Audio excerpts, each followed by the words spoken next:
For as the sufferings of Christ abound in us, so our consolation also abounds through Christ. 2 Corinthians 1, verse 5. There is a blessed proportion in today's text. The ruler of providence holds a pair of scales. On one side, he puts his people's trials, and on the other, he puts their consolations. When the scale of trial is nearly empty, you will always find the scale of consolation in nearly the same condition. And when the scale of trials is full, you will find the scale of consolation just as heavy. When the dark clouds gather most, the light is all the more brightly revealed to us. When the night descends and the storm approaches, the heavenly captain is always closest to his crew.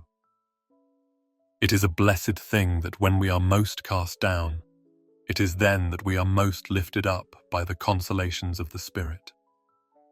One reason for this is because trials make more room for consolation. Great hearts can only be made by great troubles. The spade of trouble digs the reservoir of comfort deeper and makes more room for consolation. God comes into our heart, and when he finds it full, he begins to break our comforts and to make it empty. Then there is more room for grace.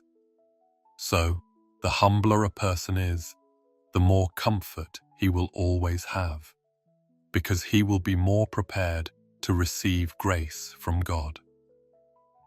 Another reason why we are often most happy in our troubles is this. It is then that we have the closest dealings with God. When the barn is full, we can live without God. When the purse is bursting with gold, we try to do without as much prayer.